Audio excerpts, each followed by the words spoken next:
Great. From the industrial wastelands of Michigan to the fruited plains of Iowa, this is the American Greed Factory. Why relate to a chip recipe?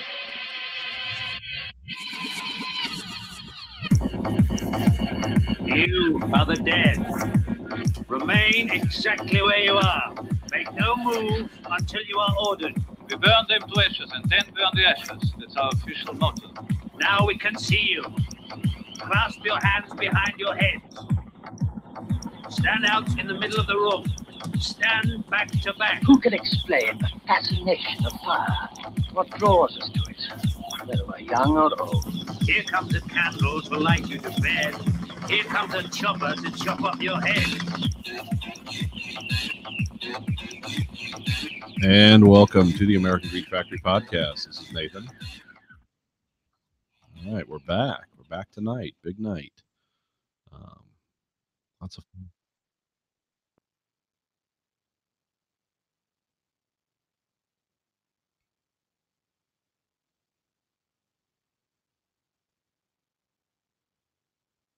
Yeah, some guy on the internet and someone who knows how to mix music and record stuff, and that would not be me. I mean, I can go through the motions of it, but the things I record. But no, welcome. It's good to see everyone again. We've had a long time off. We've missed a whole week. We've missed a lot of exciting stuff in the world. Lots of great news for everyone. Well, somebody, I don't know who, anyone who wants to talk about it. Did you hear about Kevin Smith? That was sad. Yeah, it's terrible. It's terrible. Yeah.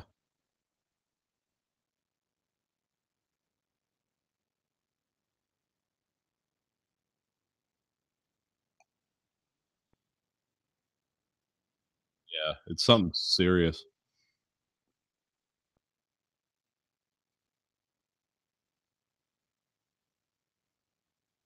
Yeah, he's 2 days later, he was podcasting, so.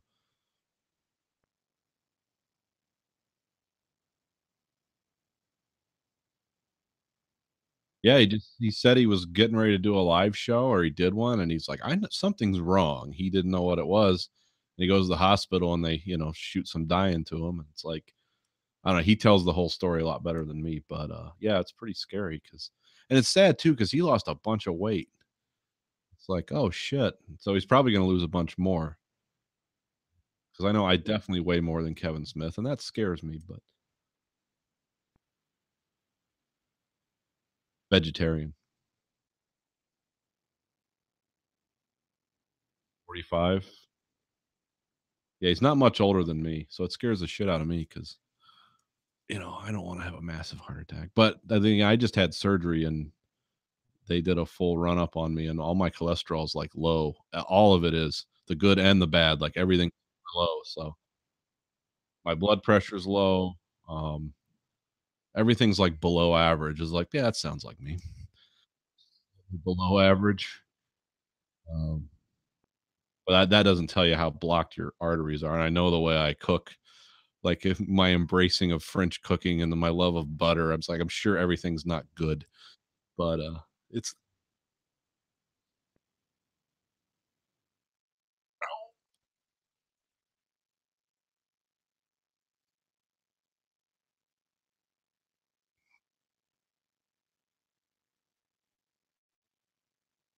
I got some now that I've quit drinking and I quit smoking years ago, I got some pretty good genetics on my side, but I'm still too fat. I'm way too fat. Yeah.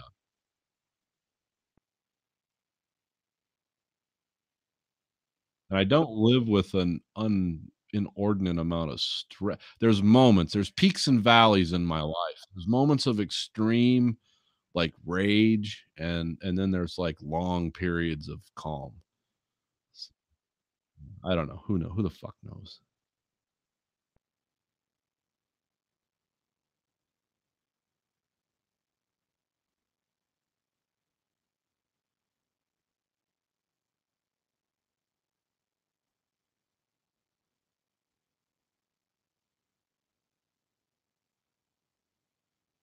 Yeah. Essentially a vegetarian. I think there's animal fat and cheese, but yeah. Oh, yeah, that's true.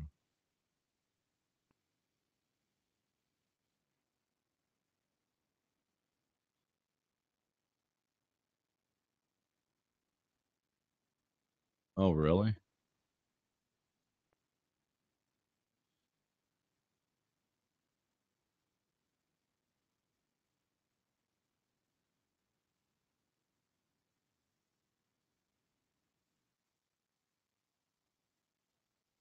I like the poster. There was a meme going around.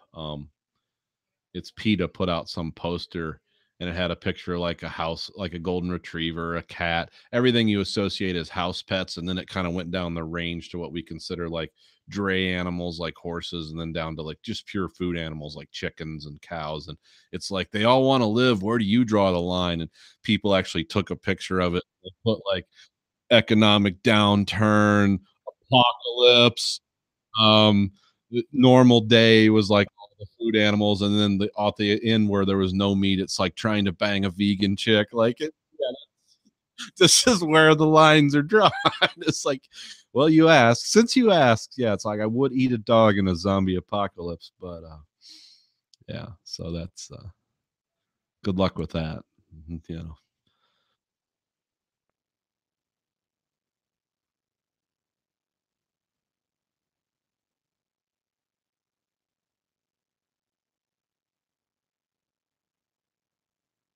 of course, yeah.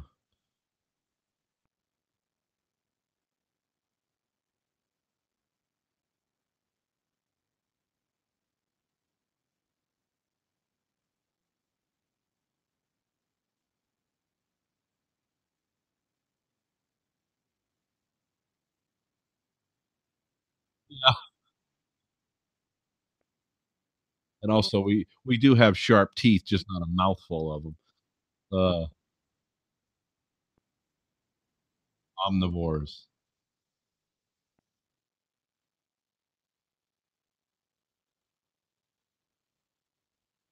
Yeah, don't have to burn 1,000 calories to eat 1,200, running something down and killing it. I mean, I don't care. I remember I had this argument once with, and not an argument, but the guy was just like, kind of like some people try to sell veganism around here, like some people try to sell Jesus. It's like I want to talk to you about, what you're eating or what you're doing. And it's like if you had to kill an animal, would you eat it? And I said, can I kill it with a sword? In all seriousness, it's like, yeah, if I have to use a bolt gun and, like, hang it on a hook and slaughter it, I probably wouldn't be as pumped, but if I just got, like, decapitated and, like, could reenact a Game of Thrones fantasy, then fuck yeah, I would kill an animal and eat it, and this guy's like, "I can't even talk to you." Like, "What is wrong with you? Are you serious with that?" And I was like, "Yeah, since you ask, yeah." It's like, "So, like, murder would excite you?" I said, "Well, it'd be a change of pace. I wouldn't want to kill a hog with a sword every day to eat because then it would just be old hat, but if it yeah, we could do, like, Gladiator or something, like, in a ring, like, just a scared pig and me running around after it with a sword."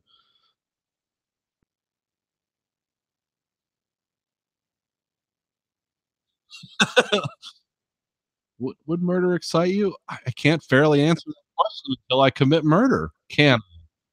Now sit down and let's talk.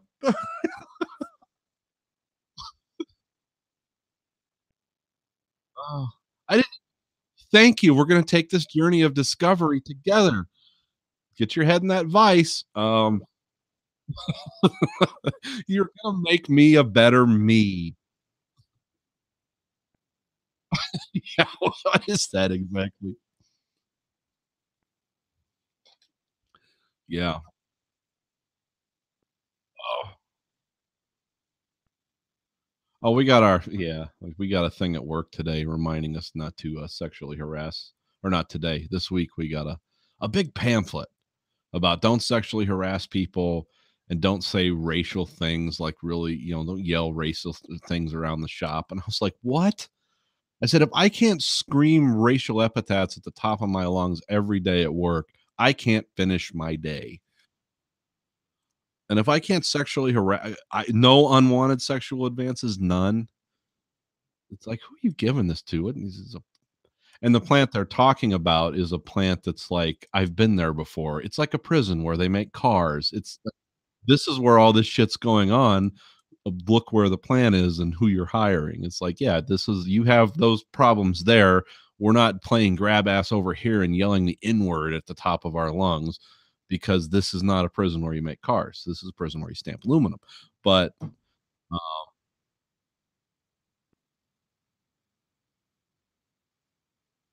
oh, I mean, yeah, sometimes when I hear these like these serious sit downs we have where we got to review all this material, I'm just thinking in my mind, who's doing this? I mean, there's like a few people. Yes, I know we need to isolate them and talk to them and say like, This is your come to Jesus talk. If this goes on again, you're fucking out of here." But it's like, oh, how every year we have to review this. It's like, who's doing this?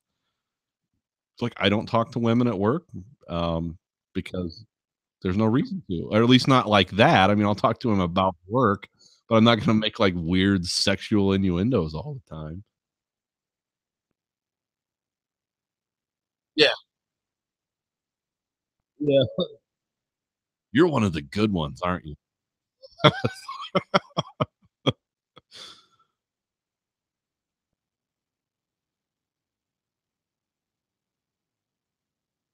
Oh, those are nice places where people get degloved all the time.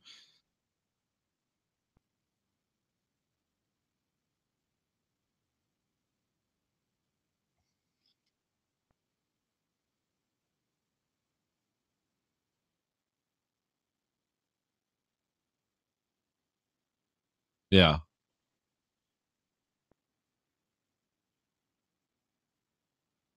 Oh, yeah.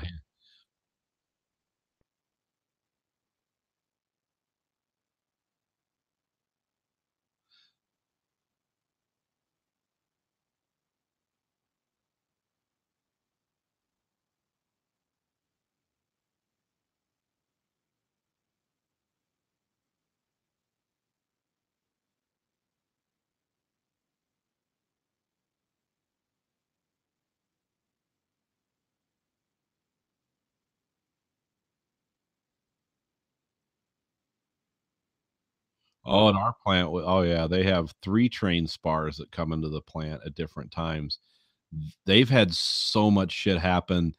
They make the locomotive disconnect and they physically block the track with something so it can't be moved until like 4 people have to call and then all these lights go on, which means don't approach the train. And yeah, they've anything you could imagine. You wouldn't think with a train like you'd ever get because I never get used to when I see those pull out of the plant, I just stop and look because that's cool. It's like this big train driving through a plant. It's like that's neat.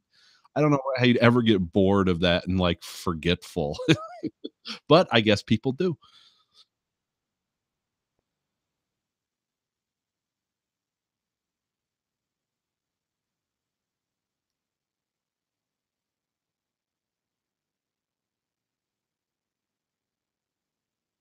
Mhm.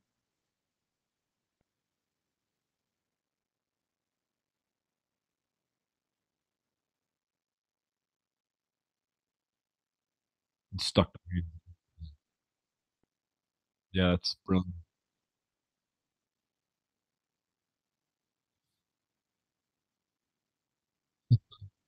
That's where my hands belong.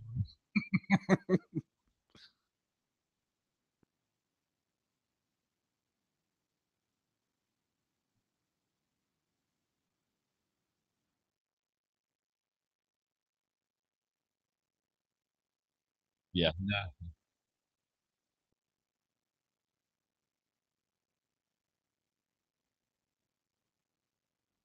yeah, I've I won't say where because I didn't work there, but let me just say, I was at a place once where they had a robot that would stop, right as it was offloading onto a conveyor. Now, I'm not saying this is my employer or anything, I would never say that. But the solution they came up with is like, well, one of the position sensors is off.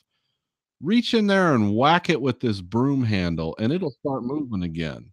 And like everyone agreed to this. And then they ask a certain employee, it's like, yeah, when that stops, you can't just hit the maintenance light. You got to reach in there and hit it with a broom handle. And this employee was like, somebody does, but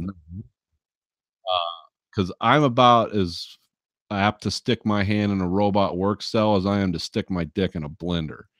So good luck with that. And if you ask me about it again, maybe I can summon a safety rep and we can talk about this because I'm never going to do that.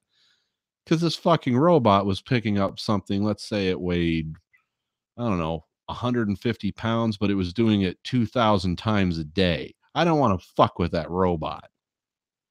And it was doing it fast. So yeah, I've heard I've actually seen how people talk themselves into maybe this isn't a bad idea. No, that's a really bad fucking idea. Because if that thing cuts loose, said broom handle is going to be injected through the back of your throat, out the back of your head, and that it's not even going to stop. It's just going to keep going. But yeah, I've seen about every conceivable thing you could imagine when it comes to that's why I never worked around hot and metal a lot, and I'm grateful because just the shit I've seen in my little life is like, oh, how could somebody do that? I guess they could. I've seen the half silhouette of a forklift through a brick wall, a big old school, like big masonite block, steel reinforced wall.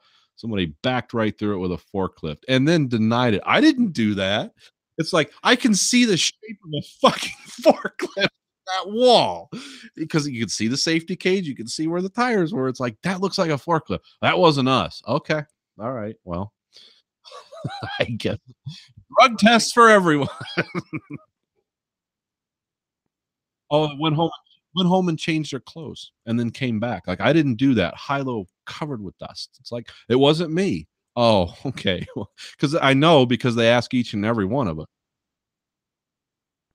No, actually, there isn't. They're not allowed. Oh, but I mean, like nice new clothes, like going to church clothes. Like, oh, is this your work clothes? You keep this in your. What the fuck is this? Yeah, just a tie on. That guy with a tie would never lie. But the forklift was covered in dust. And they actually, because this guy denied it, they actually had to come and ask each one of us, is like, did you run through a brick wall? Does this thing look like I ran through a brick wall? This I don't even work in that area. Why the fuck would I go back there, crash through a brick wall, and just come back to work? What the fuck are you asking me?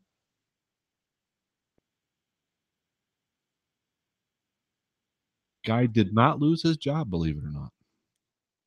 Got a month off, but he didn't lose his job. Oh, you can't be fired there unless you like come in and just start shooting or something. Well, because you're gonna miss a whole month's pay and have to take a drug test, which may or may not have been failed, I don't know.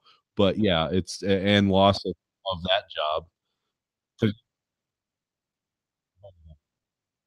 fucking melt the cup fail. I can't believe he did that. I can't believe he can walk. It's ugh.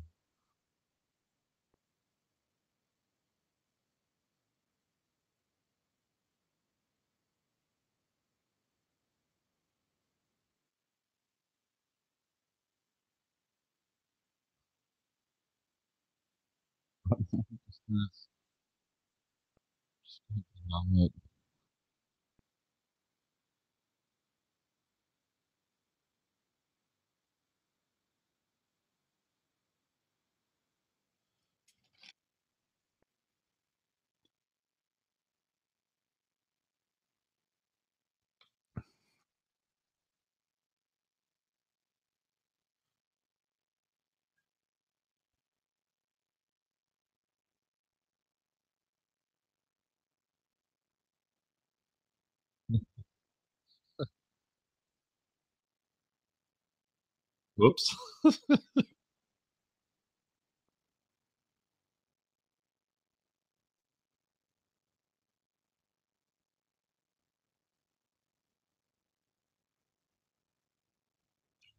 Scare, file an insurance. Yeah, my favorite like gross safety violation that I heard of. I didn't know any of the people involved, but all these companies now will just subcontract anything they can. And the light bulbs, replacing the light bulbs, they've gone pretty much all LED. There's a few places they don't have them, so they still use those giant metal halide. I'm not talking about light bulbs like this long. Those big metal halide bulbs, and they don't. Of course, why pay anyone decent money to come do that on an off day? Because you can't replace light bulbs when we're running because there's too much shit driving around. So they call these guys. It's like Borat and his brother. It's their people from Eastern Europe or something. And they're like, yeah, we'll replace the light bulbs. We bring our own equipment. They had like a little, those old scissor jack things, like those old genie lift things. Okay, well, that was only go up so high. So what these guys did was they got the genie lift as high as they could get it, and they fucking zip tied a ladder to one part of it, and we're climbing up the top. Not only that, the one guy was handing bulbs up to the other guy. He was unscrewing them. And then he would drive it while the guy was on the ladder. It's like, okay, Dimitri, hold on, here we go. It's like somebody saw him doing that, and they just started screaming like, get the fuck out of here. They didn't even pay those guys. They did like bulbs. They're like, you get the fuck out of here now. What the fuck are you thinking? And the guy who hired him, like, got in a bunch of, he didn't get fired. He got in a bunch of trouble. It's like, you can't just fucking hire any swinging dick. These guys were trying to die at this point. And thank God they like turned the power off because they had big, thick gloves and shit. It's like, oh my God, were they going to try to put those in live? I mean, and people do anything for $500, including take their life into their own hands. I mean, I wish I could have seen. If I had seen that, I just got my phone out and started recording. This is amazing.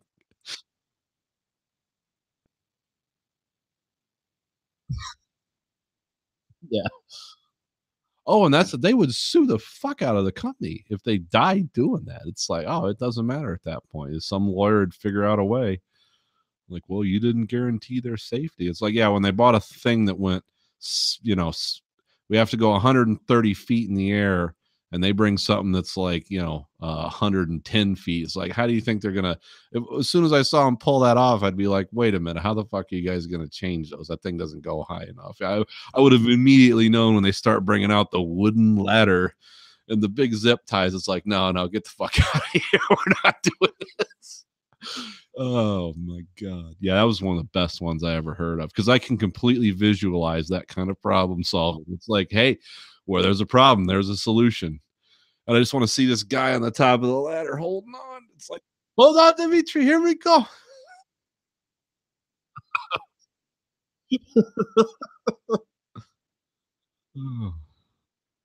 Yeah, that was one of the best ones. There was something else about people cleaning out the flumes for the heat treat ovens. That got pretty wild too.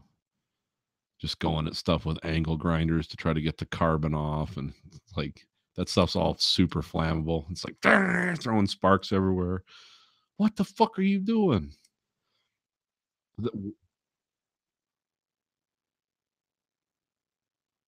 Cardboard machines. Yeah. Oh,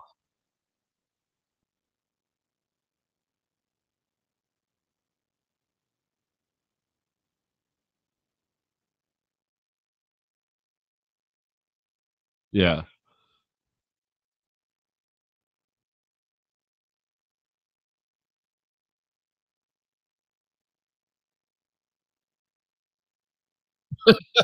Just getting in close. Let's see what happens.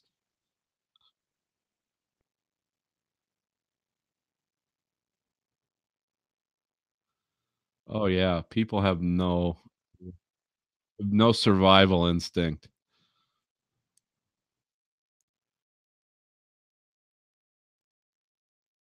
Oh, those baling machines, they smoke about 200 people a year. You'll always hear some horror story. Billy Bob went in there to save the day, and as soon as he freed it up, the piston started moving. Buried a whole bale of fucking cardboard because that's all that was left of Billy Bob. It went into a machine. I would never do that. Even as a young man, it would never. And I've done some stupid shit, but I've never done anything stupid at work. My death is going to come from like home shit. Like It's like when big 2,000-ton hydraulic things fail, it's like, I'm out. You guys figure it out." It's just like when those guys go into work on I know they're skilled tradesmen. I know they got everything locked out. I know they have to work under the dies sometimes. I would literally shit in my pants if they told me, "Well, you gotta go in there and work and fix something under that die." It's like, "No! I just saw that thing going up and down, like, every second, pounding a huge sheet of metal into a car door. I'm never fucking getting in there. I'm sorry, guys. This is not what I signed on for." But that's very limited people that have to do that, but I would just never do that. Even if I was a trades guy, I'd be like, "Okay, what's the trades guy that goes in there? I don't ever wanna be that trade, because I will never do that." "Oh, they put big jack stands in there." It's like, that's not gonna stop that fucking thing. Thing's as big as a building. That fucking die weighs 20,000 pounds. Some guys do it, though. Well, it's just my job. It's just like some people do that shit where they work off helicopters on power lines, where they have to complete the circuit to work. It's like, no, no, no, no. Don't see that happening. I don't even know how those guys get up. Yeah.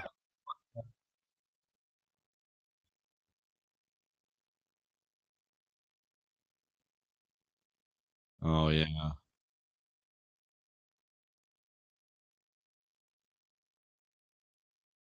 Yeah, it's just your choice, burn alive or jump. It's like, "What, you got any rope? Can I just, like, get some distance between me and the" Yeah, whatever. I would take that chance.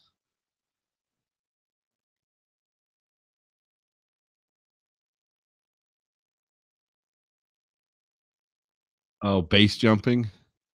Just throw that chute out the back. Squirrel suit.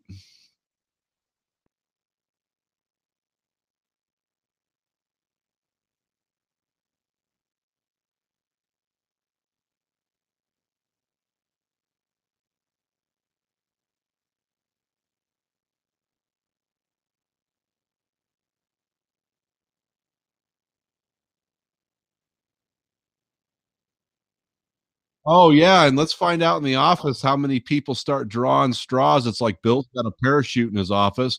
We crush his skull and start drawing straws. We're gonna see who gets the parachute. It's society will break down so quickly in that office. They'll find 10 dead bodies in a fucking parachute unused. It's like, what happened?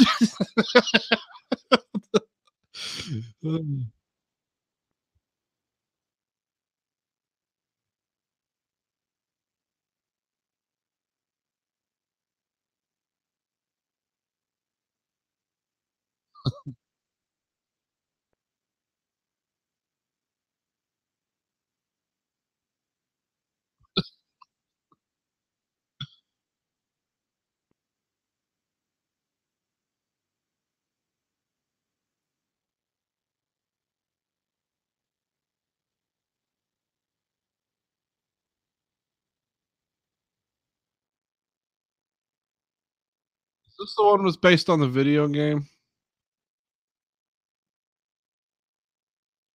Oh, okay.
Dumb. Slides to his death.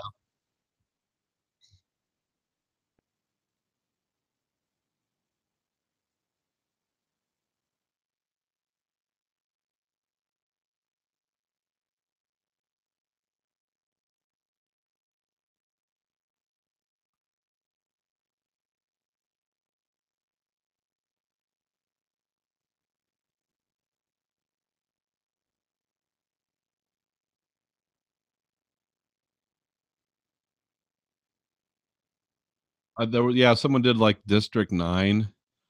It's like, okay, Wilkes, we're gonna leave. We'll be back in like a year or so to help you. And then like all the aliens come back and they're using all their technology to murder everyone. And of course, Wilkes is an alien. Like people are being blown to bits by lasers. It's like, you still want to do this human thing? Or he's like, no, I'm good. I'm good. I'll be an alien. Yeah, it's they did that with aliens too. It was something. Yeah, I've seen those cartoons. It's like, yeah, you can. This is how the movie should have gone if people were thinking. But yeah.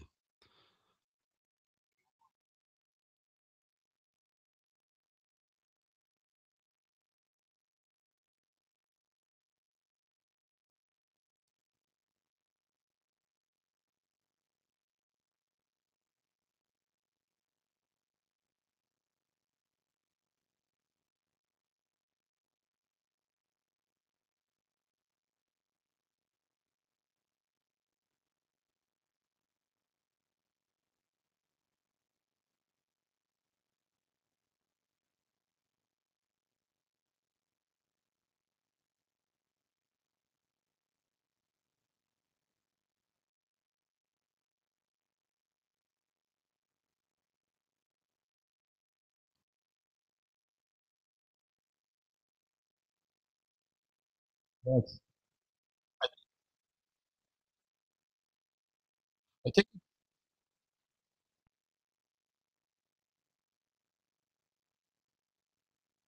Deep Blue.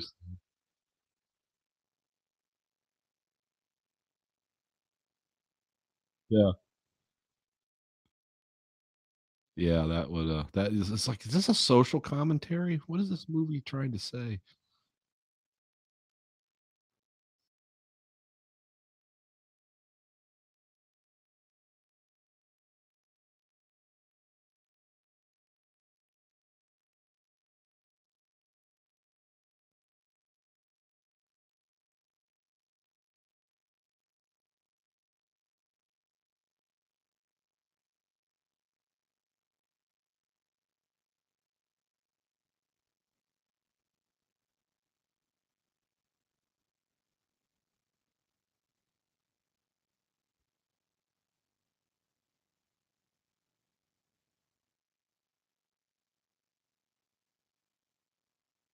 The time travel with Alzheimer's, like he goes back and forgets what he's supposed to do.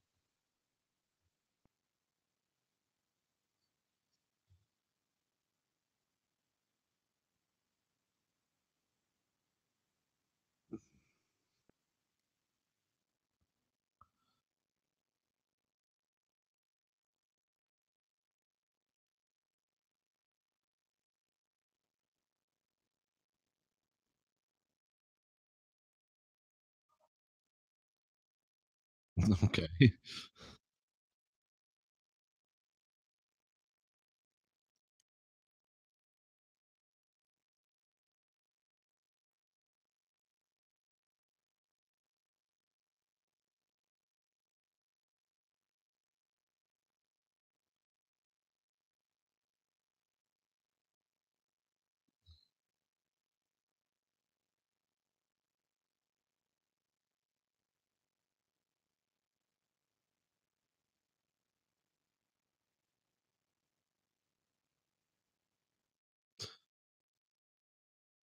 Oh, that's funny. Trivial time travel.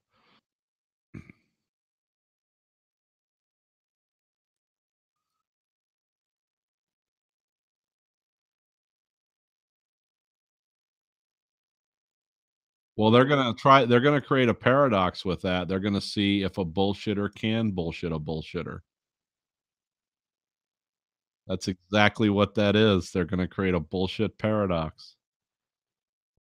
I like how they say, like, some people's like they talk in hope. It's like, yeah, that. Well, yeah, yeah, they say that. They say that, but then they're like, oh, what I was really thinking was a lot of people, and people. There's a lot of right wing, like, well, you see, all that tough talk paid off. It's like because they're afraid of Trump. It's like if they've never been afraid of America because what are we gonna do? Start a war and kill 800,000 South Koreans? That's always. It's not like it was a bunch of failed policies of other presidents. Like, well, Obama and Clinton sucked, and Bush, they were all pussies, but Trump's gonna show the way. It's like, oh, we would have fucking if it was just a question of smoking this guy and installing a new regime. I mean, number one, they don't have any oil, so we don't give a fuck. But number two, it's like it's not like this is some easy answer. And if you think you're going to go deal with the Kim dynasty, it's like they've never lied to anyone before. They're going to shake hands and everything's going to be fine. No, I think their countries, I think they're figuring out that, maybe it's not worth it economically for them to do this. It's like, yay, we have nuclear weapons. What can we do with them? Can we sell them? Nope, because when they use them in New York, they'll incinerate us. Can we develop bigger ones? No, not really. We don't have the technology. It's kind of like, well, what are we going to do with these things? Is anyone going to invade us? Are we invasion proof? Yeah, but nobody wanted to fucking invade us in the first place. So I don't know where they're going, but we'll see. Maybe it'll be huge. Whatever it is, it'll be huge. Yeah.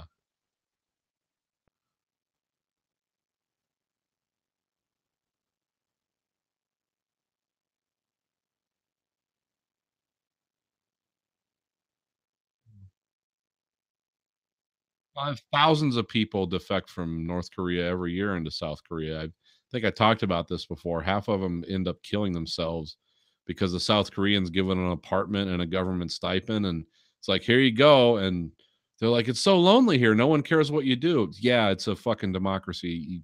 No one gives a fuck about you. We're not watching you through the doors. No one cares. I feel alone. Have some policeman standing outside my door and I won't be executed if I watch this DVD. It's like, yeah, nobody gives a fuck. Welcome to democracy. It's very lonely. Nobody cares. Get out there and make some money. Fake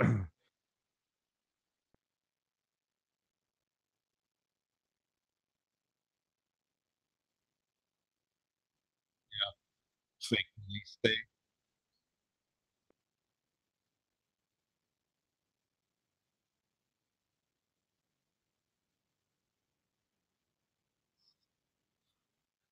I want to be beat for political incorrectness. Well, that's an extra $500. Can you torture my Can you torture my children to death in front of me? Not to death. That's not allowed here. Torture? Yes, not to death. Again, that's $1,500. I don't feel like your heart's in this. It's like it is. It's all about making money. Nobody just yeah, it's we don't care. This fake police state sucks. I wanna go to a real one.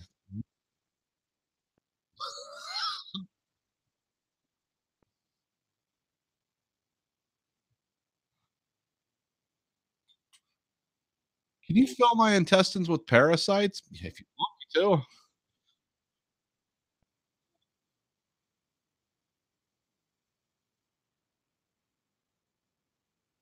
That's an American thing. That's why they're so fat.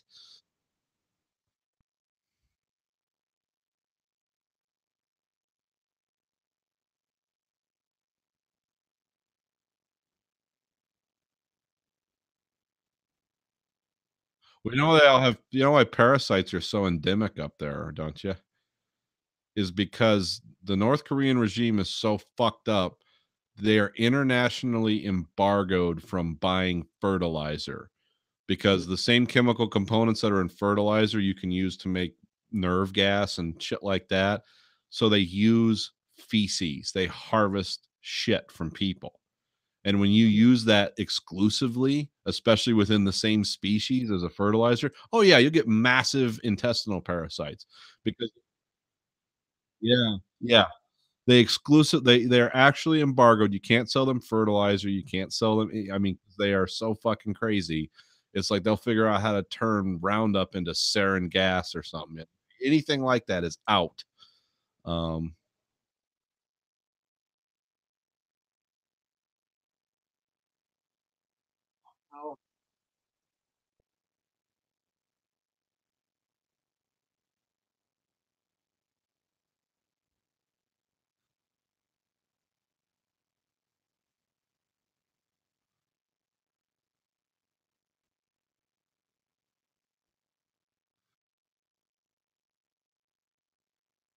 Well, I mean, their biggest allies in the world are China and Russia. So I mean, and they're poor. They can't afford a lot. Like most of their food that comes from China is given as a gift from the people of China.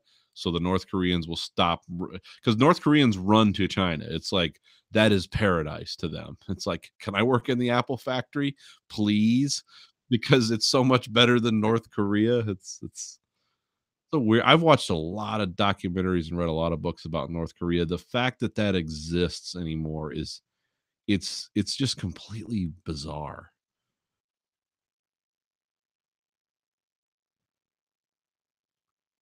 Yeah.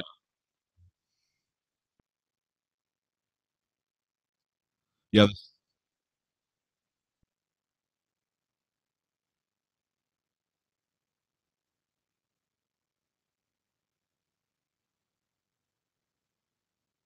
Oh yeah, I've heard some documentaries I've seen and then a lot of these people speak anonymously with their face blurred out. But yeah, when you talk about like, well, what if the Kim dynasty fell? You know, like Germany and you know the East and West they came together, and the South Koreans are like, fuck that.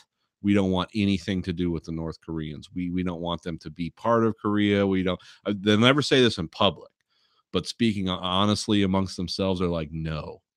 He's like that. We don't want anything to do with them. They would just be a burden on our society. Good luck with that.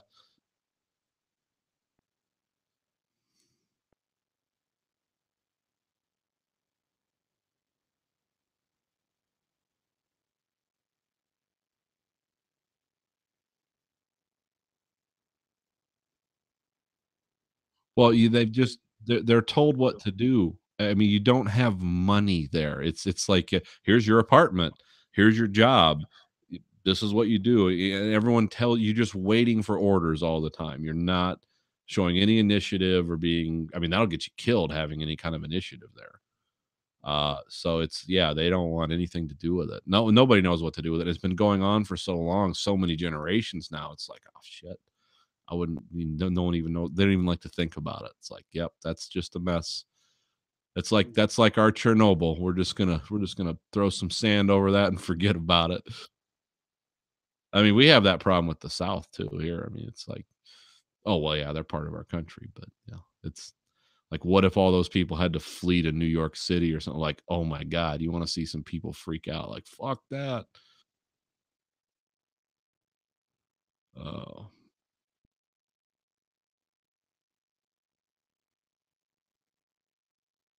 like the fourth or fifth largest economy in the world. It's yeah,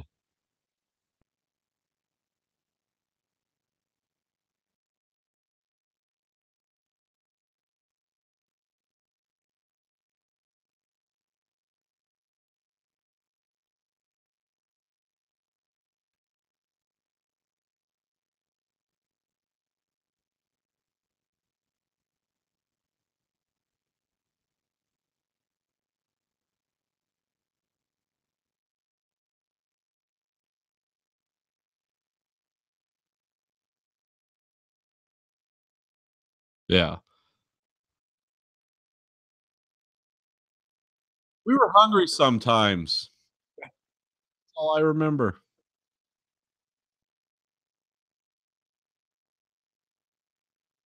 Yeah. Yeah, that was a weird well, I mean, that's well, it's like our especially our grandma in Iowa. There's like this one lady in her house, it's like, "What do you wanna eat?" I you have, like, bacon and, ring-dings and, like, a pound of ham? "Yes." Like, "Do we have to go anywhere?" "No, it's in the basement. Go get" like, just giant freezers full of food all over the place because she grew up in the depression when they didn't have fucking food, and so when she grew up and got older, she's and, you know, things were better, it's like, "Just buy all the food you can." Like, anything you wanted was there. It's like, it was almost like a thing, like, "Do you have Twinkies filled with strawberry?" "In the basement, like, in the freezer." "You have 4 pounds of bacon, perhaps?" "Yep." "You want biscuits with that?" Just all there. Yeah.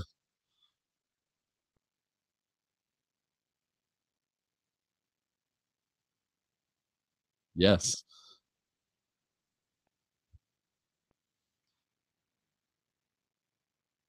Yeah, like at my house, like we have to go to the grocery store every other day because it's like, oh, we don't have, some marmalade sauce for, whatever. It's like, yeah, it's totally different. I mean, the social disruption you'd see, like if you couldn't go to the grocery store and just buy whatever you wanted, especially for like middle class people. I know poor people in this country, it's fucking harsh, but like, yeah, if suddenly the economy collapsed and you couldn't get like a jar of pineapples it'd be social breakdown. Again, people would be carving up their golden retrievers. It's like end of the world. That's why we subsidize food in this country. That's like the one thing. No one talks free markets when it comes to like how much food we have. It's not good food, a lot of it, but it's food because once you run out of food, that's when your country starts, people start thinking, hey, what about that whole Marx thing? That redistributed wealth, didn't it? Yeah. That scares the shit out of people. Ugh.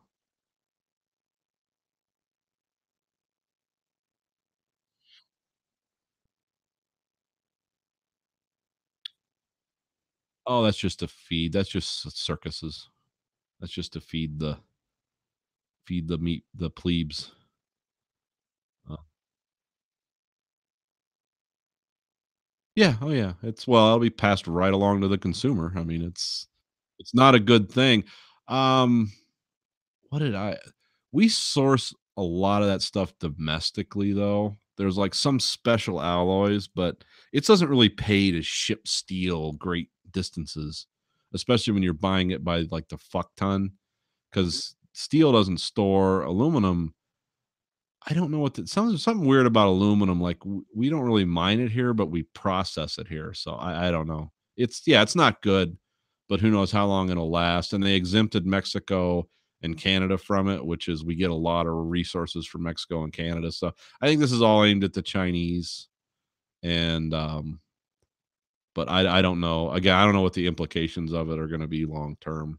It's like a lot of this Trump stuff, it's grandiose and it's big, and then you never hear about it again and it quietly goes away. So, I mean, supposedly it's to prop up our domestic. I because I know steel has been hurt a lot. It's been hurt a lot. Yeah, yeah, since the '70s, it's bad, and but that's because a lot of people are switching to aluminum for everything. I don't know how much of this is foreign imports. I mean, I've heard about this Chinese steel thing. This goes back to like the Clinton administration. They were telling the Chinese, "Hey, you can't subsidize steel, dump it cheaply in our market." And then no one's been willing to address this. Like, again, it's like a lot of things with Trump. It's the right cause, but we have the clown prince as a messenger, so I don't believe any of it. It's like, oh, okay, whatever. Yeah, do this, great. It's like I'm glad that somebody's at least acknowledging this, but I don't trust you as far as I can throw you, and I think everything you say is deceptive. So it's like, yeah, because a lot of guys at work are like, yeah, it's good for the steel workers, and it's like, no, it isn't. This is a fucking Republican doing it. It's not good for anyone. Or if it's just going to drive us into bankruptcy, I don't know who the fuck wins. Like, well, I tariffed the shit out of them, and now we have no need for steel and aluminum because nobody can buy shit. It's like, good job, thanks.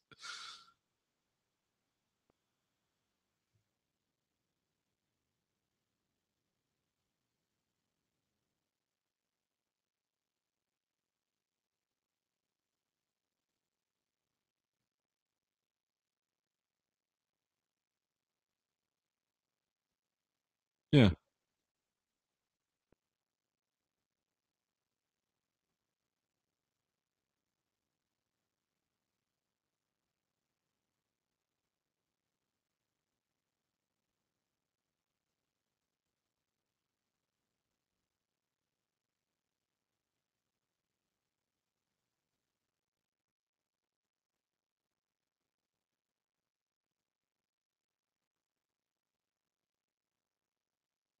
Yeah, I don't know.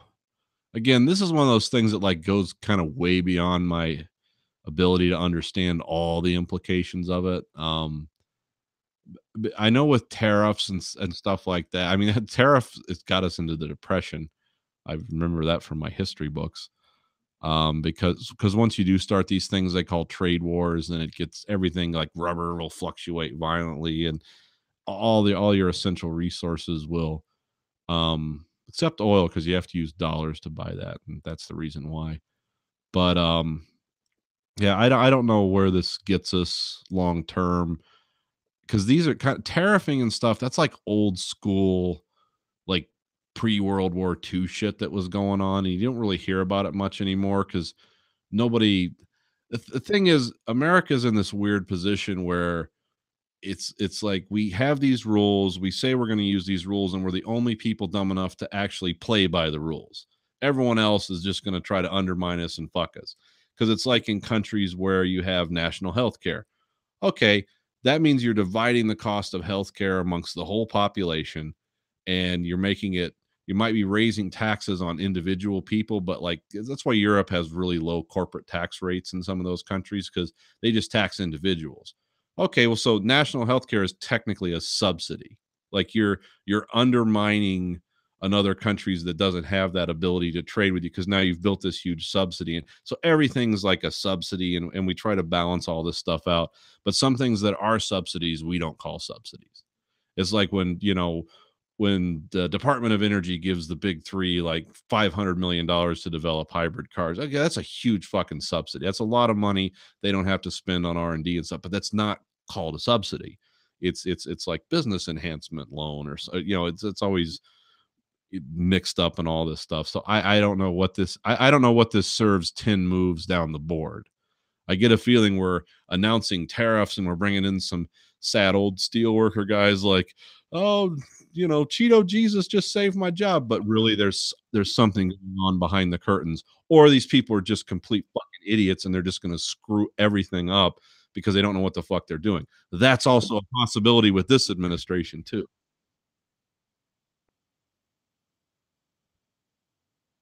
Yeah, can you imagine such a thing?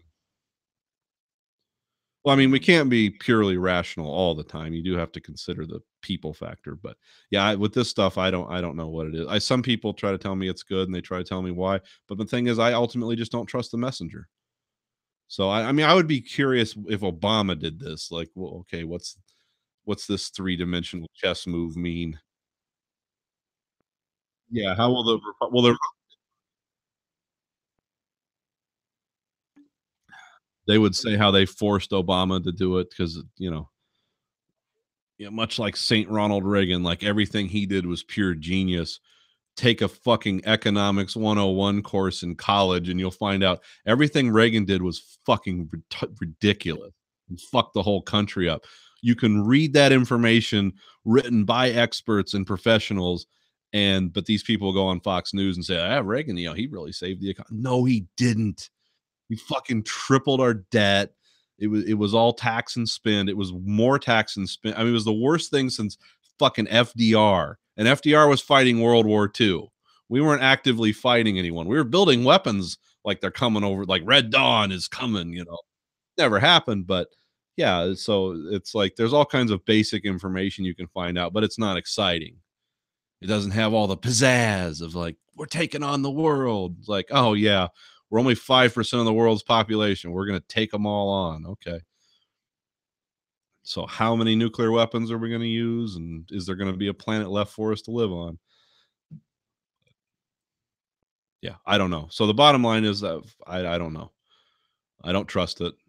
I'll never believe it. So even if the evidence is in front of me, I won't, because I can't admit I'm wrong. So I just say I don't know, because it's easier than arguing. Please. We're ready.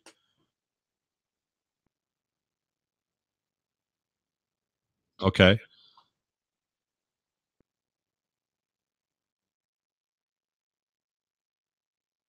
Okay.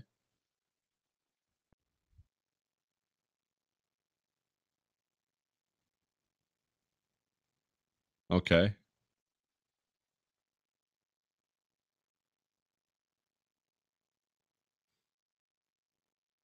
So what, you get the smiley face, no response point. Like, I can't gauge my quality here.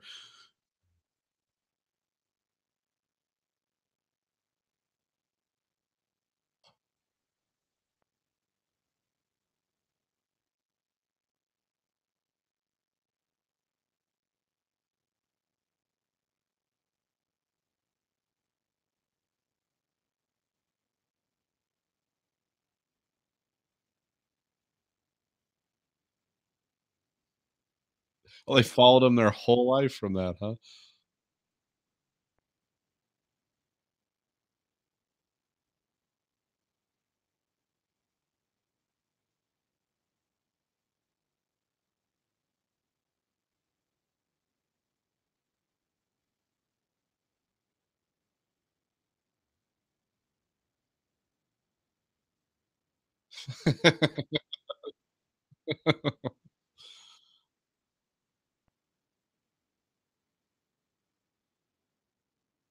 Okay, I get it.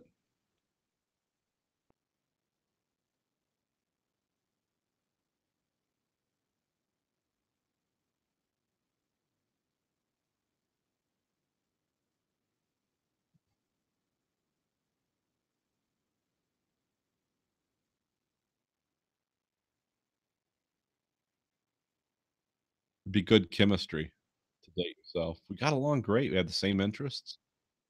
Um, Sex wasn't so good. Yeah, cheap date. We're going Dutch, literally. Sick Dutch.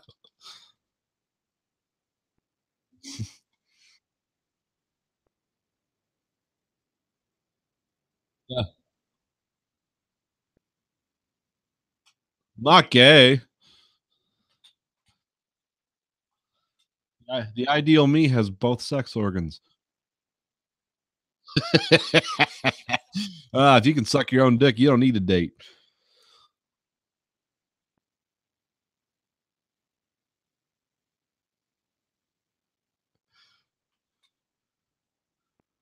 I don't know how wide an appeal that one would have. That's kinda inside the room humor.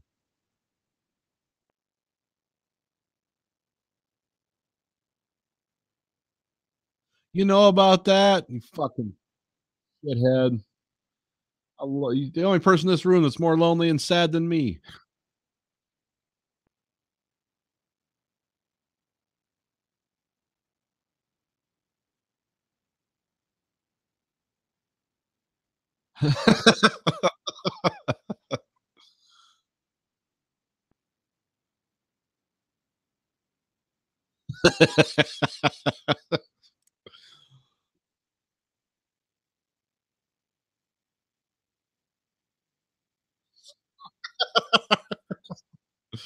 Oh, pretty good.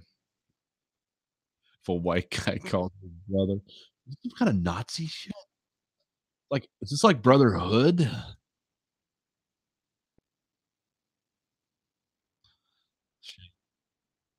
Yeah, shaved head. Does he work at a sub shop? He's mad. Like, the biggest thing in his life is the racial inequality that white people suffer. It's like, "No, you've got bigger issues than that." You're a CEO of a major company, yeah, maybe you got time to reflect on this, but if you're working at a sub shop in your 30s, yeah, you got other problems. I don't think affirmative action's keeping you down.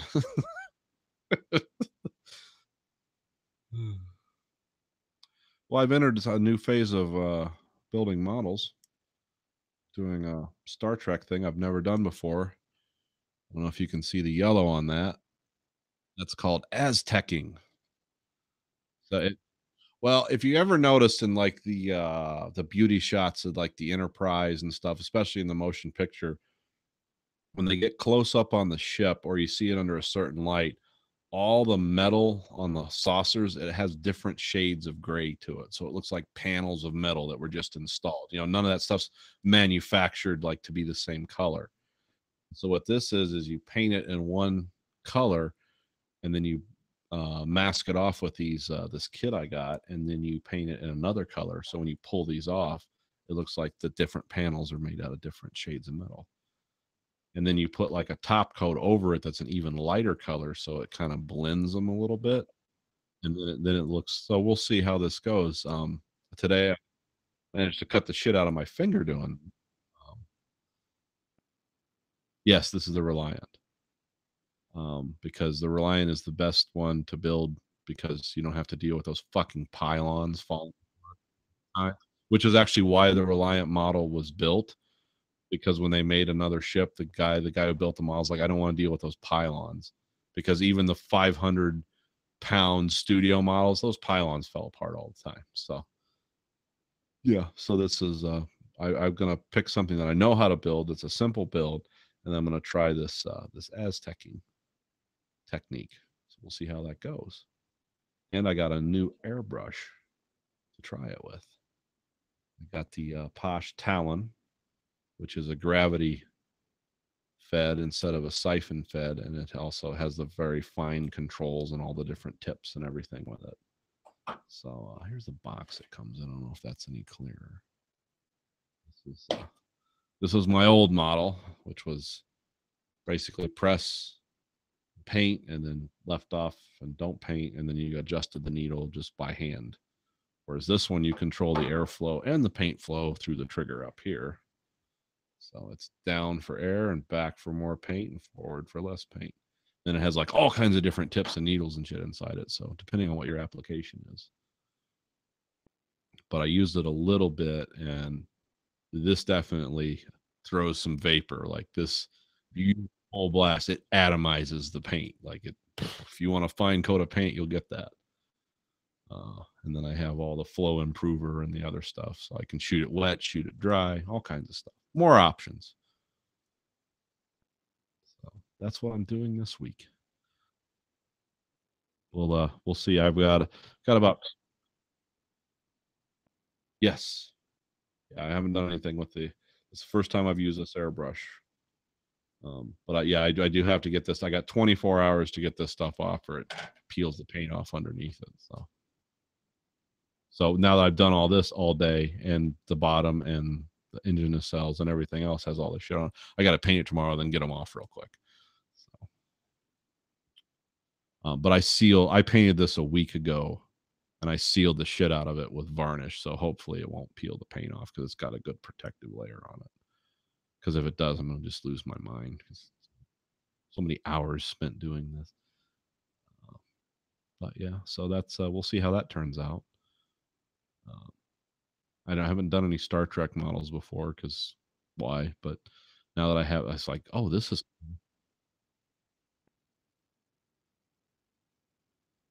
Oh yeah, yeah, yeah. I don't really do a lot of them. No, I don't know why. I just never. Yeah, yeah. That was a cool one. Whatever happened to that one? Because I had it hanging from the ceiling for a long time. Yeah, I still have the Defiant. It's downstairs. I've thought about going back and redoing that. But yeah, so that's model talk for this week. Okay. What'd you think of that? Okay. Just stumble into it.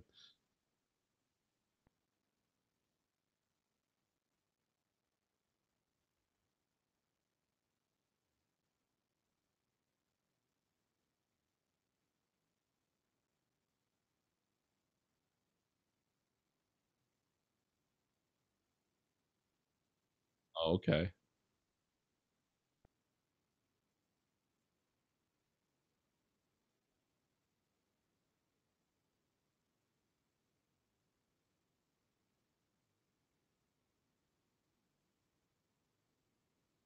Oh, that's fucked up.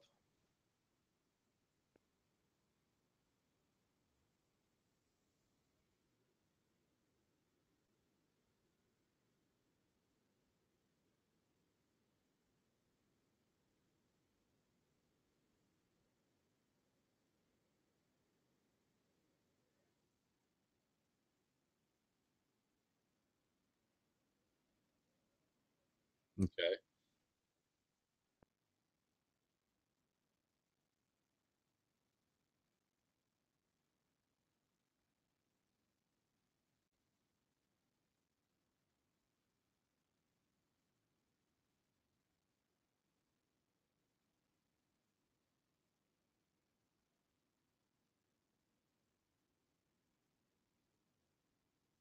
Oh, okay. I vaguely remember FTL. I don't know why that sounds familiar, but it does.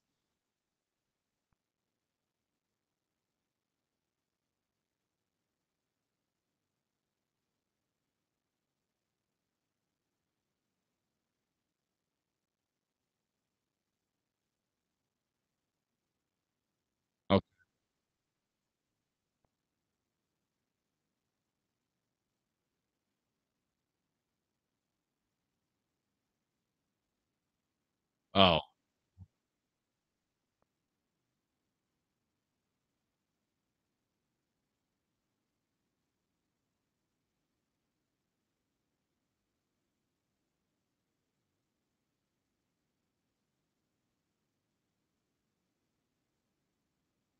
oh, okay.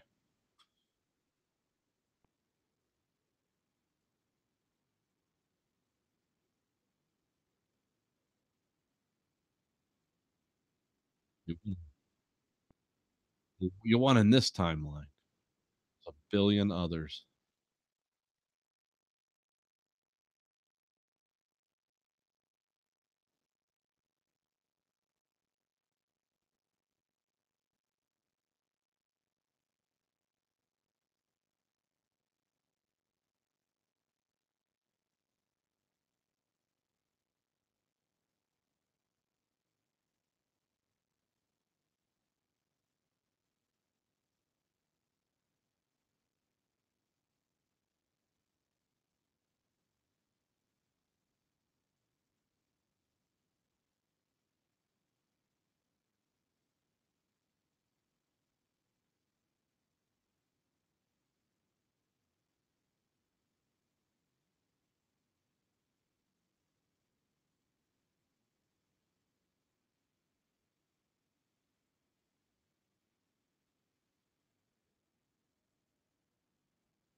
Okay.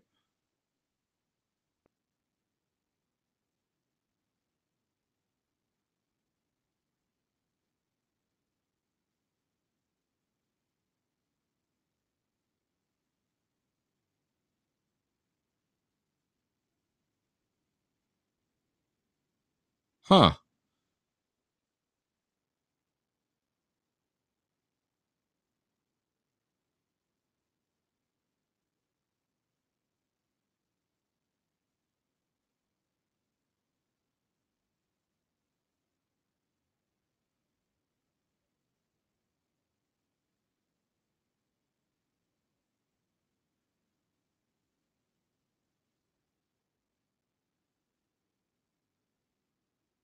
Okay.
Huh.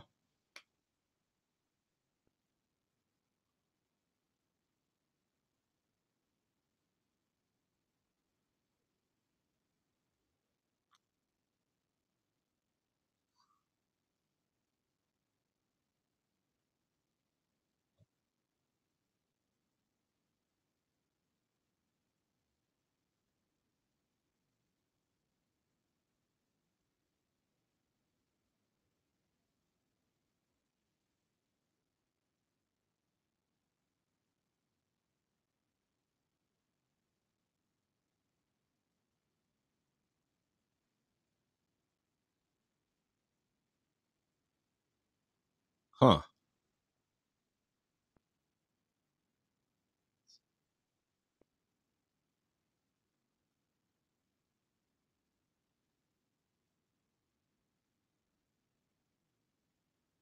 Oh, I know FTL was on Mac, so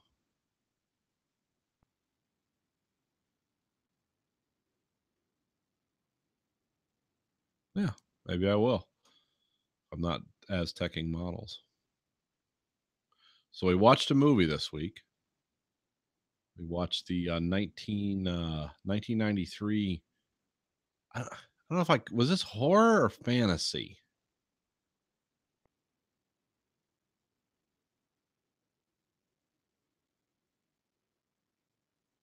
Yeah, I guess I consider because I the movie that stands out the most to me, besides like the Blade movie, the sequel, was of his was Pan's Labyrinth, which was like, oh, that's this some of the stuff's horrifying, but it's more of a fantasy. It's kind Pan's Labyrinth.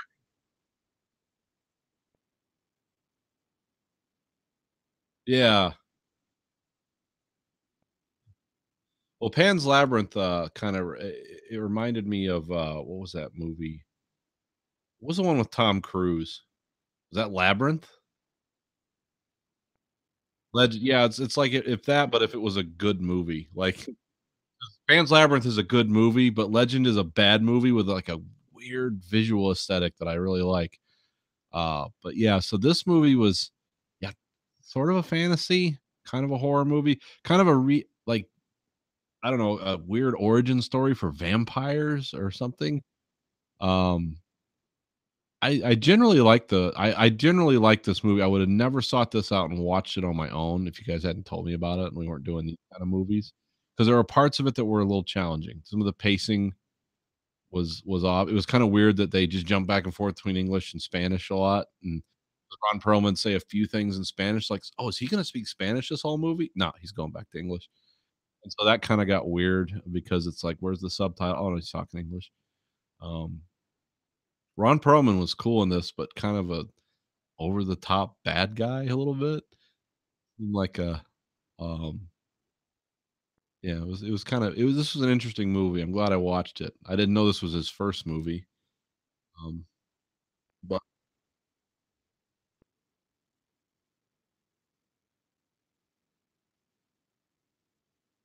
yeah, Ron Perlman likes it because Ron Perlman did a movie. What was that movie he did where it was everyone was speaking French and he was English speaking actor and is that City of Lost Children or no, it was something else. Yeah, Ron Perlman like shows up in movies like that. He's kind of like the Harvey Keitel in a lot of movies where he was the only guy that spoke English and but he was interacting with everyone like they were speaking whatever they were speaking and he was speaking English and everyone just seemed to like, yeah, let's go to the next scene. Yeah, this was definitely had the DNA of a Guillermo del Toro movie. And it was yeah, yeah, it's like he has a way of doing things that's really interesting. He has a style and kind of a visual. Like I like the well, let's talk about the movie. Like what's the plot of the movie? Like it's this we find this guy somebody builds something with an insect inside it. Like a is this guy like a magician or a alchemist? Alchemist, like, it looks like a wizard. But, yeah, he builds something that, like, it's a clockwork thing, and you wind it up, and then, like, sharp fangs come out of it and, like or claws, and they grips you, and it sucks your blood out, and then there's some kind of exchange, but there's a weird insect inside it. Almost had a David Lynch vibe to it. Some weird, creepy insect that's just sitting there, but there's some kind of chemical exchange between human blood and this thing, and it gives you a kind of immortality, not a perfect immortality.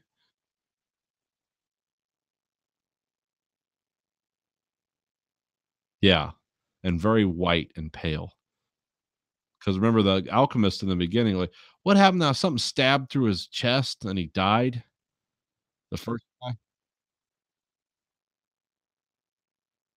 Yeah, so he actually can be killed, but he was like just white, like a marble statue almost. Um, and then this there's a guy who's looking for it, and then there's the guy who finds it. What's the main character's name is Jesus. Jesus, as they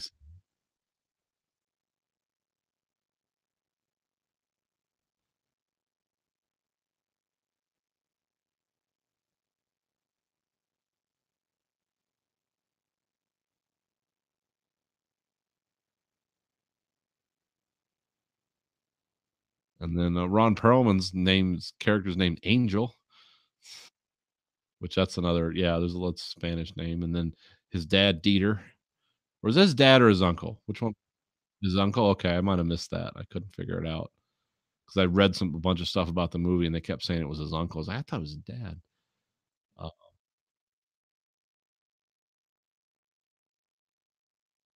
yeah, he gets yeah the weird factory that the guy lives in. Yeah, and his uncle Dieter, and that guy was actually dying of cancer while this movie was being filmed.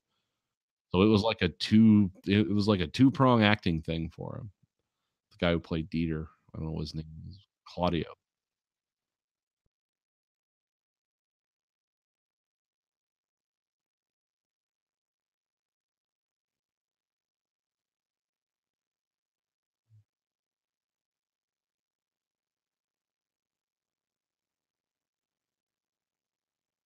Yeah.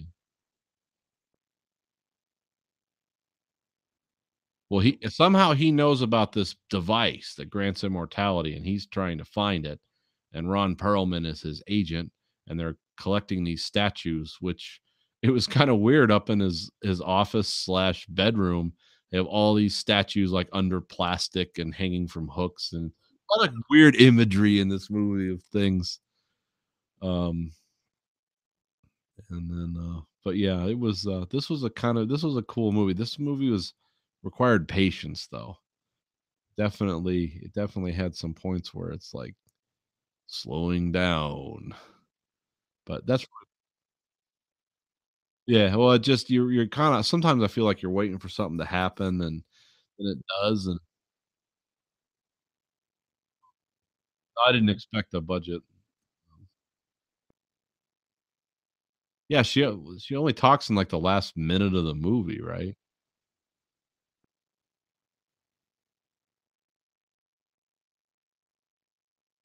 Yeah, instead of drinking her blood, um,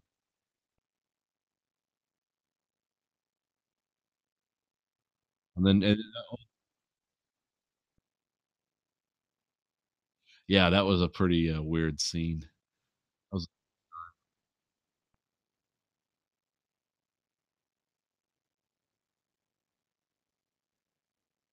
oh,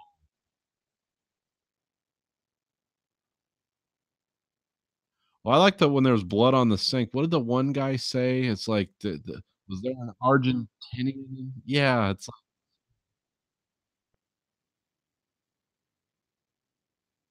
it's filmed in Mexico. Yeah, I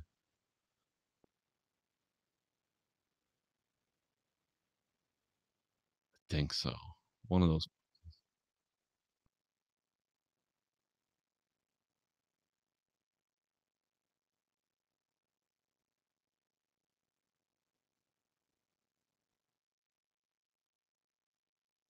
Yeah.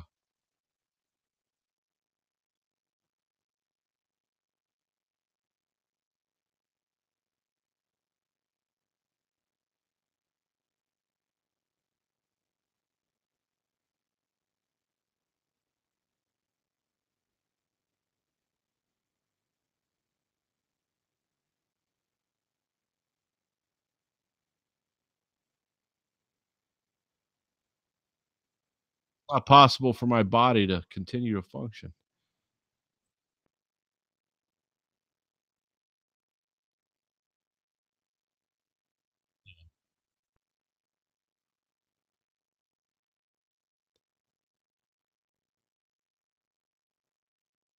Oh, we're talking about, yeah, some of the jarring scenes. Yeah. Well, the whole little bug thing was kinda weird. Just that little device looked scary. Like, it managed to be scary.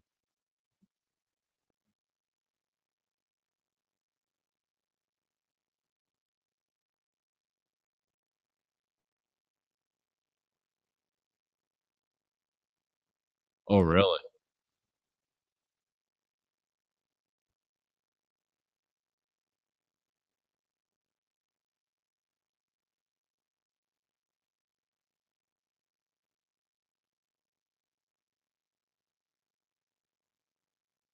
Yeah.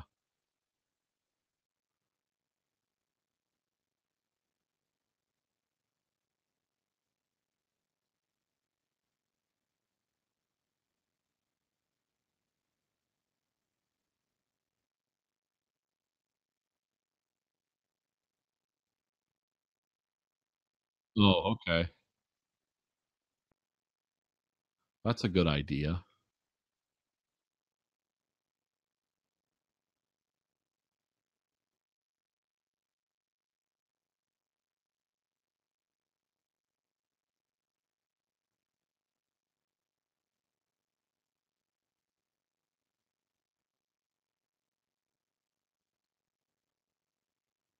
Oh, if you have fine mesh gears, you can make stuff like that move with fiction friction. Yeah, you could do that. You'd have to have some really fine tooth gears, but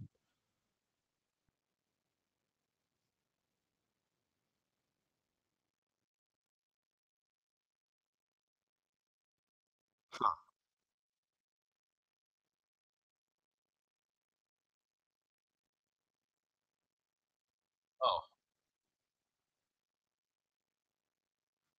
kinda reminds me of the puzzle box from, what was that movie?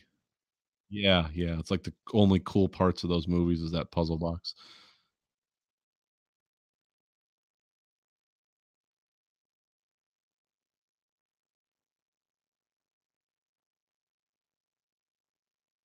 Yeah, the legs kick out one with the big hook-like stinger to implant the drug, like, that's creepy. I did like the close visual of this thing penetrating his skin, where the big hook comes out. It's like, "Oh, that's jarring."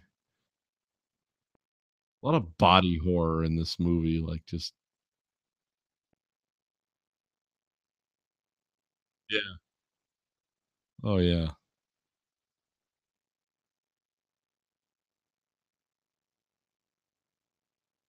Yeah. Yeah, Cronenberg likes the gross, but, yeah, this was a pretty cool movie. It's like, if you like his other movies, you see where it all began. It's like, yeah, I could see it. Said he made the best Blade movie, so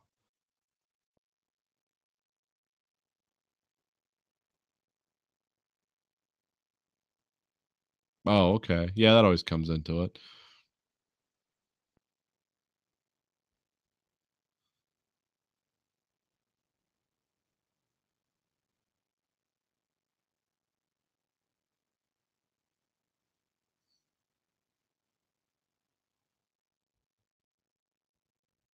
Interesting, yeah, he just won the Oscar for Best Picture, like, and director. It's like, we're just managed I didn't even know that was gonna happen.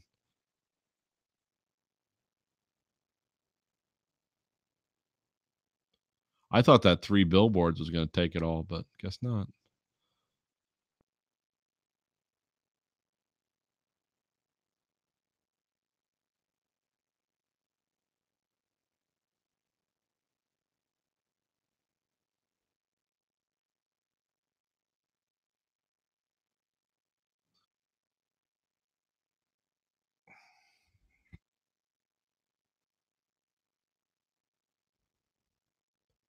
I guess a lot of the people in the Academy wouldn't even screen the Get Out because they said, "Well, this movie isn't Oscar worthy in any way."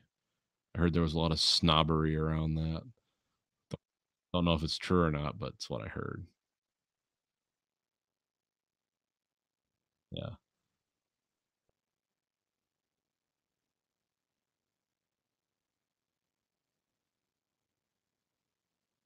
yeah.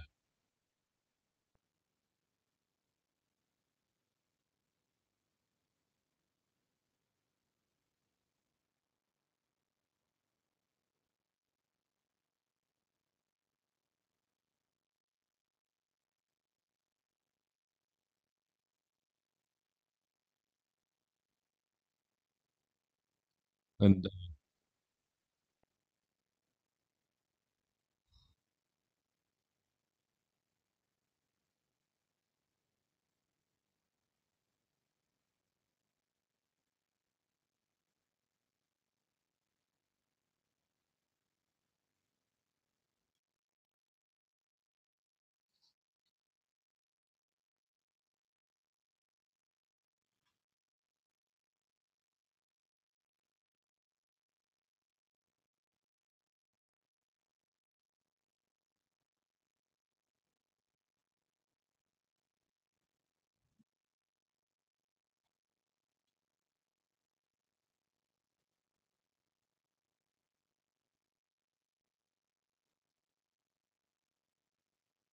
Churchill or Darkest Hour. Well, he won for Best Actor, didn't he?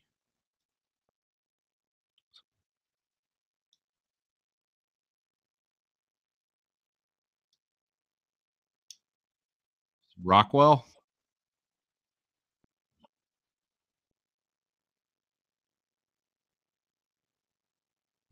Him from Moon.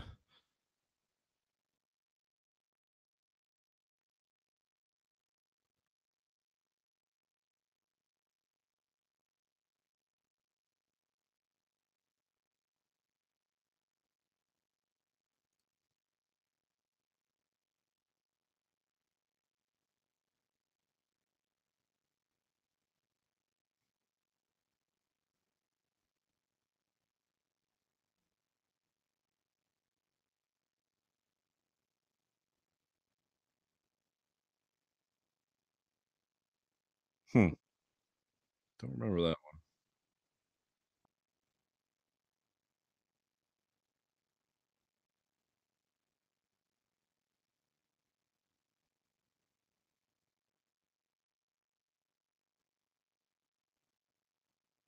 Oh, the Dakota Fanning and Patton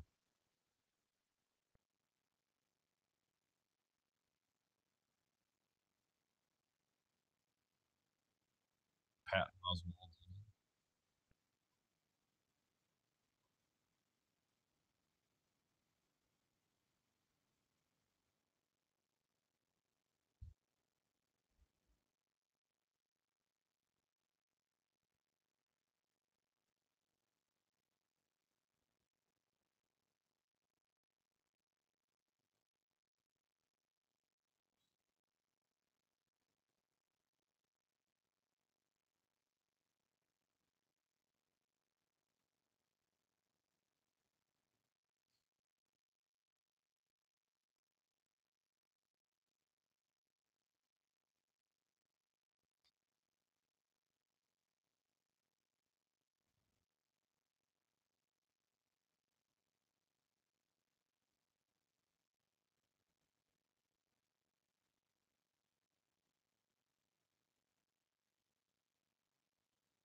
I don't know. There's some cops around here that are bigger than me, and they'll tell you it's like, "I'm not gonna run after you. I'll just shoot you in the back. Can't outrun a bullet." Oh yeah, they'll tell you that shit.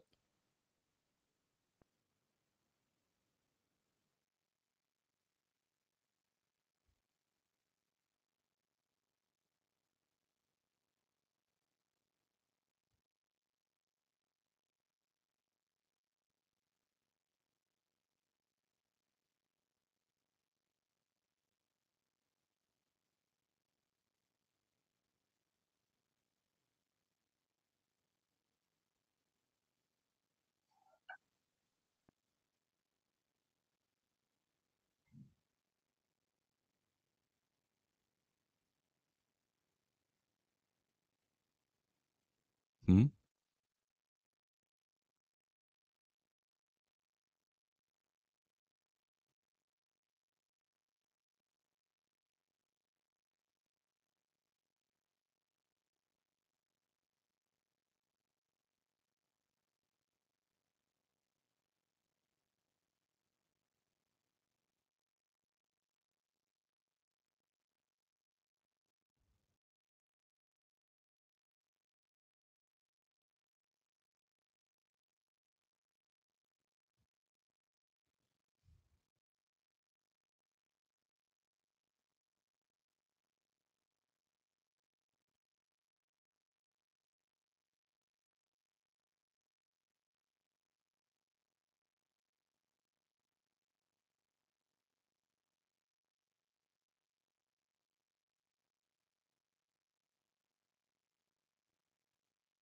Hmm. That's pretty crazy.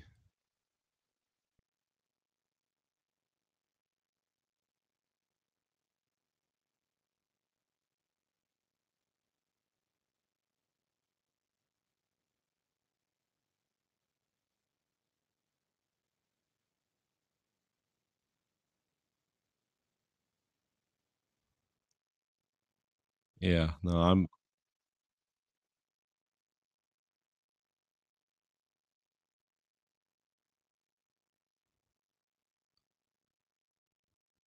yeah, that's why I always have to be like the Kool-Aid man. If there's ever a fire at work, yeah, I better get out of there because if I'm ever incapacitated, I'm fucked.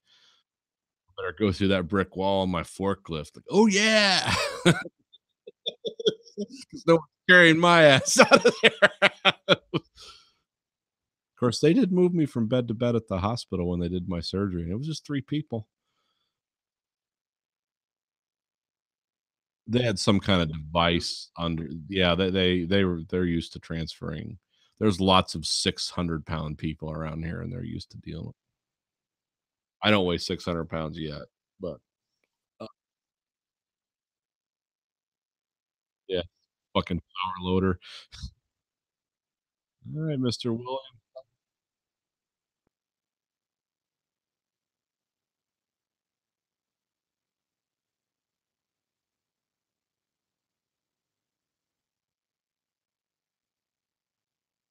What was funny, my wife, she's a nurse, of course, I talked about this before. She left this one job. She's remember when the show was interrupted because she, like, had to fucking go into work because no one came in? She finally gave up on that job. She's like, "Yeah, fuck you." She, like, put her name out there, like, "Yeah, looking for a nurse," like, boom, boom, boom, boom, boom, 15 offers. It's like, "Holy shit, okay." 'Cause there's a massive shortage of people that wanna be nurses, but when I listen to her talk about work, it's like, "Oh, yeah, I can see why." It's like my job sucks when it's hot or when people are pissed off or when something breaks down.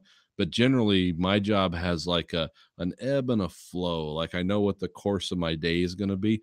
Her job's like fucking total chaos. Like, well, what happens if somebody has a heart attack or falls down or oh, it's like 5 hours of paperwork and we got to call people and it's like oh, it's and everyone's angry family members are not happy. It's like, well, your dad got in a fight with his roommate. What are you fucking doing? It's like dealing with that shit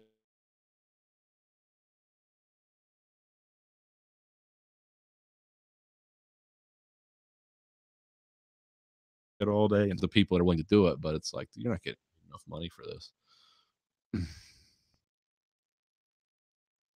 Oh, well, it was a great thing I was talking about. So it's getting to that time in the show where the lag is telling us it's time to no, all I was saying was is like, yeah, there's a big shortage of nurses because it's not a very good job. It's a fucked up job, and it's the people that run the places that make it fucked up. It's not the nurses. It's like, why can't one person take care of 48 special needs, fucking high acuity patients? It's like, yeah, why can't they? Because it's impossible.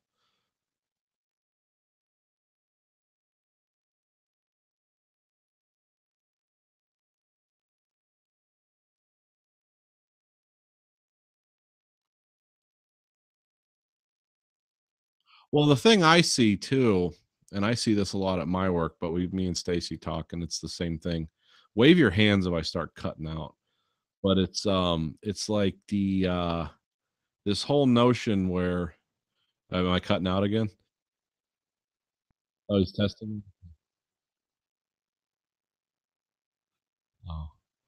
No, this whole notion where we've got X amount of people on the floor actually doing the work that everyone that the company makes money for, and we've got 20 people fucking warming chairs in the front trying to figure out how to get those people on the floor, how to cut 2 or 3 of them out every year.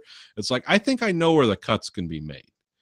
It's like these fucking chair warmers, they can go. We need someone to run the budget, we need someone to do the legal, and we need someone to do payroll. Everyone else can just fuck right off. Um, and I see that at my workplace, at her workplace, and everywhere. It's like, oh, you want to work the workers to death, the people actually doing the shit. But it's like, yeah, chair warmers, they can stay. It's it's ridiculous. But the whole country's that way. It's like it's some jobs program for people that like, well, they have no use anywhere. Can they build stuff? No. Can they do anything useful? Not really. What can they create memoranda and have meetings we all don't care about? It's like every time someone breaks wind out at the Rouge, we got someone writing an environmental impact statement. It's like, what are we doing? How much? What six figures does this guy command? It's like get that the fuck out of here. How about if we fix some of this equipment? Um, I don't know. I don't understand it.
My favorite was one of the things I saw was the most of the jobs I've ever done before or during Ford have it's always been slug work. Like there's not a lot of thinking involved in what I do. But I worked at this place in Wabash where they treated metal, and you basically loaded heavy metal shapes from one basket into another so it could be treated, and then loaded those back and shipped them out to the customers. And it was something I would probably never do nowadays, but probably couldn't do it. But back then, I was 20 years old, so whatever. We had this guy came in, all the bosses loved him. He was working so fucking hard. It was like, wow, he's doing like two people's jobs. And they're like, yeah, you see that, guys? That's work ethic. That's what you need. Well, at that place, everyone before they got actually hired had to take a drug test. And he took a drug test, and they said that was the hottest fucking batch. It was literally like he pissed meth. And we just made so many jokes about that. It's like, hey, get us all jacked up on meth. We could do two or three people's jobs. Come on, boss. Where's the meth? Maybe, round us off with a little LSD towards the end of the shift. So, we're not quite so hyper and just scared. But yeah, it was like they just sang the praises of this guy. Oh, he's a working fool. It's like, yeah, he's fucking high as a kite. He doesn't know what he's doing. He doesn't care. I think that's why meth went all over the place because employers were interested. But see, the meth that they were using, it's like the shit in what was that movie we watched? That bad Sean Connery movie, Outland. It's like, yeah, you'll work like a horse, then you'll go insane. It's like, oh, they really doing this. And they did this. I don't know, is meth still a thing or is it all heroin and painkillers now? Is it roaring back? Ugh.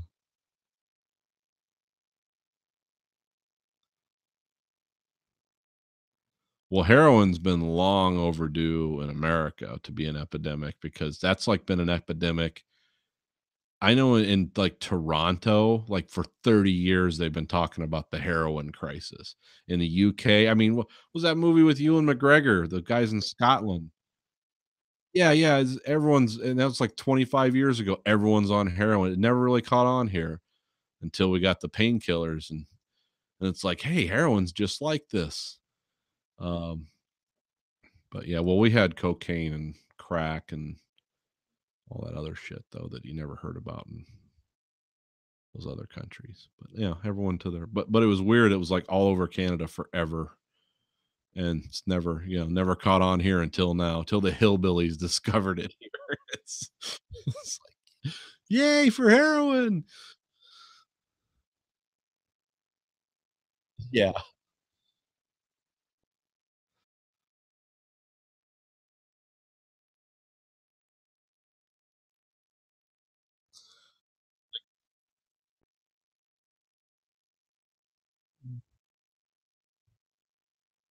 Either way, I got a bus pass, like fucking heroin.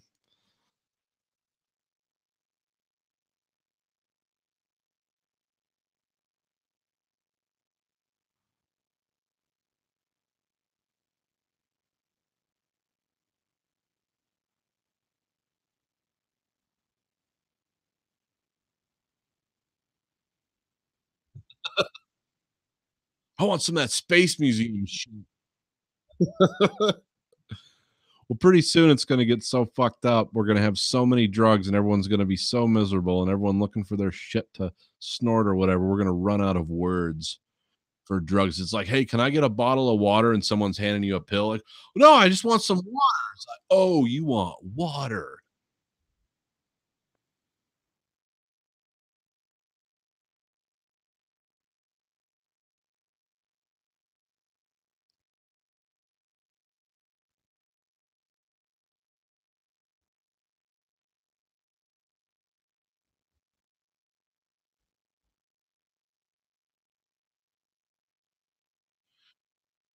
Now, Andrew, this is how you don't make your 60 day. This is the kind of shit.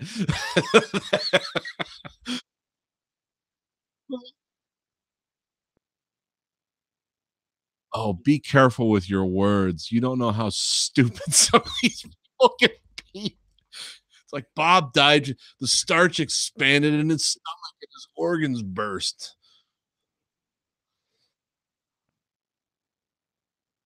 Yeah, with pride, American pride.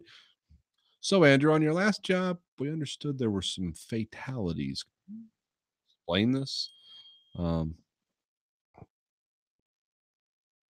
yeah. Not while sober, not without erection. Yeah. Oh.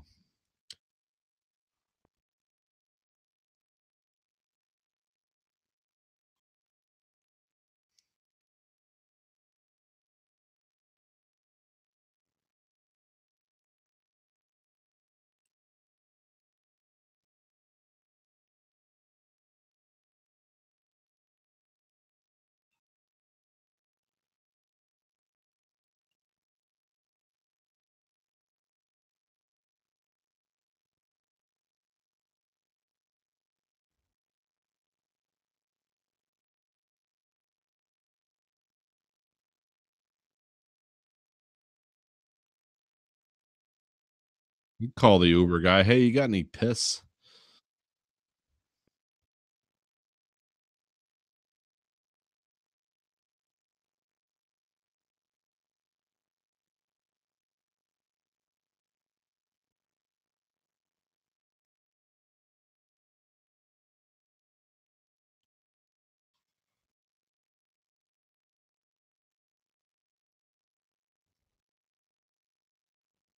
Oh yeah.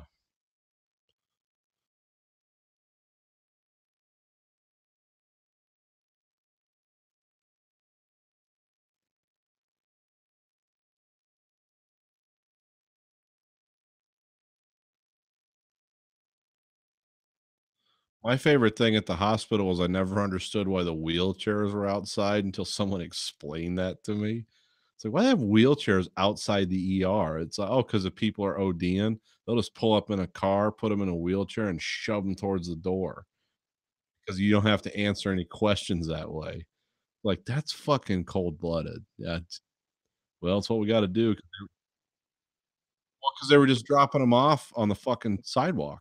You just take them out of the car, set them on the sidewalk, and drive away. I mean, I don't know, that's not really going on at U of M, but places like Detroit Receiving, you'll see a lot of that, and just guys sailing in a wheelchair, passed out, need their, what's that shit called? Crenamine, or what's the stuff that stops the narcotic? No, the stuff that stops the narcotics if you're Canadose, or I can't think of it. Nar Methadone, something like that.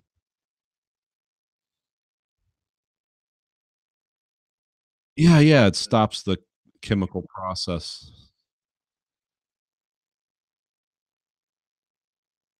Probably something like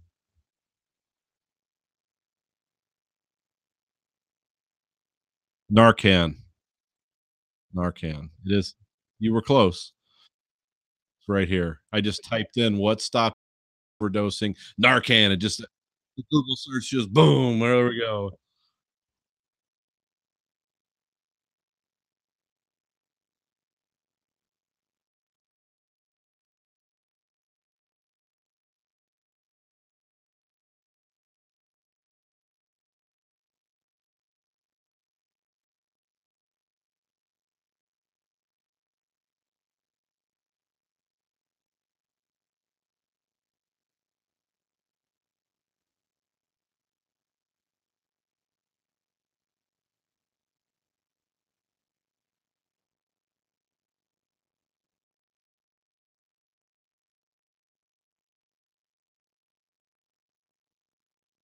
Which never happens.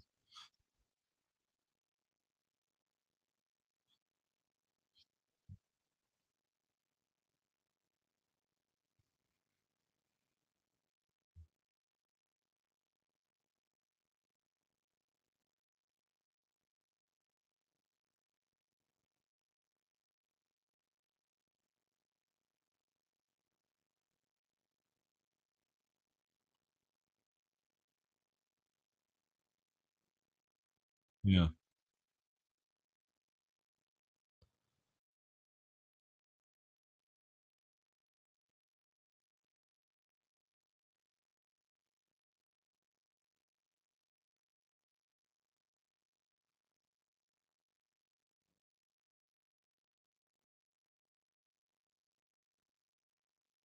Yeah. 30s, yeah. All right. Well, due to time warp, I think we're gonna have to wrap it up because it's gonna be 1 o'clock pretty soon. So we will reconvene next week. But this week for the American Greed Factory. Oh, go ahead. All right, this week for the American Greed Factory podcast. This is Nathan.